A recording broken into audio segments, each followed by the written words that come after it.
Welcome to VAK's lecture. In this video, we will see a new algorithm, that is how to delete an element from an array. In our previous video, we have discussed how to insert an element into an array.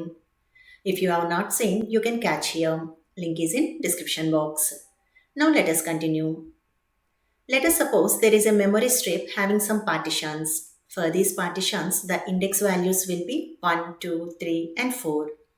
I named this array as LM and storing some values like 20, 10, 50 and 17. You can see that the array size is 4 and it is represented by n. Now, if you want to delete an element, then which element to delete? For this, we have to tell the position. Here we have 4 positions. The best and easiest way to delete an element is at the end of the array. So, first of all, we take that position, which is k, to store that position into this k. If k is equals to 4, then which item will be deleted? 70, which is in 4th position. What happens here? Delete an element means we have to remove 70 from the list, right? Let us denote it as item. So, 70 is in item.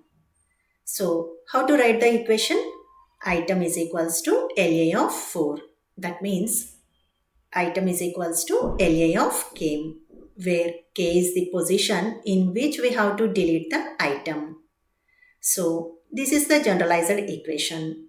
From this equation, we can understand that the element which we are going to remove from the list is stored in item variable. Now, 70 element is deleted.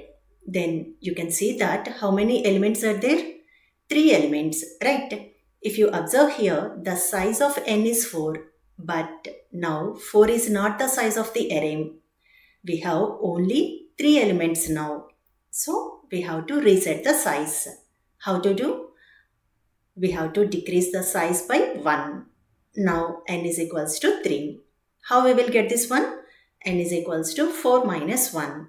So, n is equals to n minus 1. This is our generalized equation to reset the array size. Now, we will change the position. K is equals to 2. That means now we are going to delete an element which is in 2nd position. That means which item we are going to delete? 10. How to write this one? Item is equals to 10, where 10 is in 2nd position. Now, how to write this one? Item is equals to LA of 2 and 2 is in variable k. So, this equation will be as item is equals to LA of k. Simultaneously, we will write the algorithm also. In step 1, start the algorithm. In step 2, set item is equals to LA of k, which we got the equation now only. This is our generalized equation. From this equation, we can understand that item variable holds the element which is going to be deleted. Okay. Now we delete the element 10. Now the gap is existed here. But in array, gaps should not be existed in between the elements. Why? Because in array, elements should be placed in a successive memory locations. So we have to fill this gap. How to fill it? Remember one thing. Which gap we have to fill it first? That is kth position. That means which element we have deleted, that position we have to fill it first. So how to fill?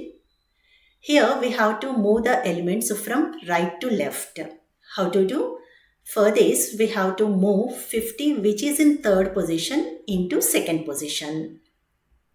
So LA of 2 is equals to 15. That means LA of 2 is equals to LA of 3. Means LA of 3 data will be stored in LA of 2. How to derive the equation from this?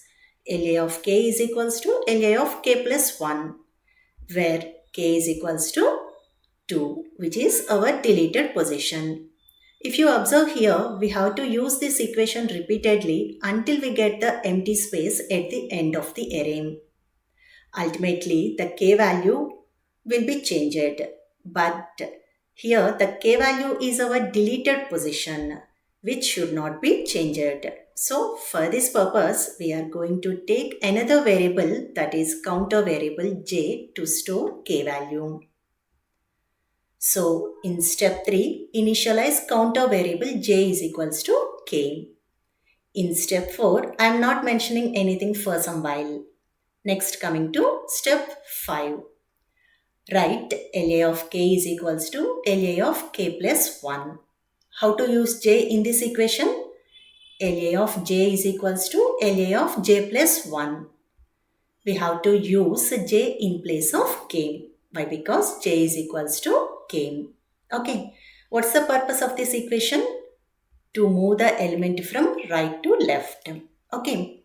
Now, in this example, 50 is moved to second position. Still, we have to move 70 to third position based on this same equation. Now, 70 is in LA of 3. That means LA of 3 is equals to LA of 4. If you observe these two equations, in first one, 2 is there. And in second one, 2 is incremented by 1. Already 2 is in j.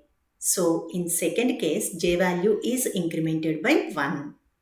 So, whenever this equation is continuously running, the j value will also be incremented continuously. So, in step 6, what we have to write here? J is equals to j plus 1. Okay. From this, we can understand that counter variable j will be incremented by 1. Now, up to at what limit these two equations will be executed repeatedly? If you observe here, the deleted position is in j and j value is incremented by 1 up to reach n minus 1, which is our size of the array. Now, obviously, the j value is less than or equals to n minus 1. So, until this condition satisfy, the steps 5 and 6 will be executed repeatedly. If this condition fails, then 5 and 6 steps will be skipped. Now, always our array size is n, but we changed this into n minus 1. Why? For the deletion process, right? So, now our process is completed. So that we have to reset n minus 1 to n. So, how to do? In step 7, we have to reset n is equals to n minus 1. Then stop the algorithm in step 8. So, this is the algorithm for deleting an element from an array. And you can implement this algorithm by using any programming language. So, if you got to learn anything from this video, please like the video, share to your friends and subscribe my channel. Also press the bell icon for more new updates. Thank you.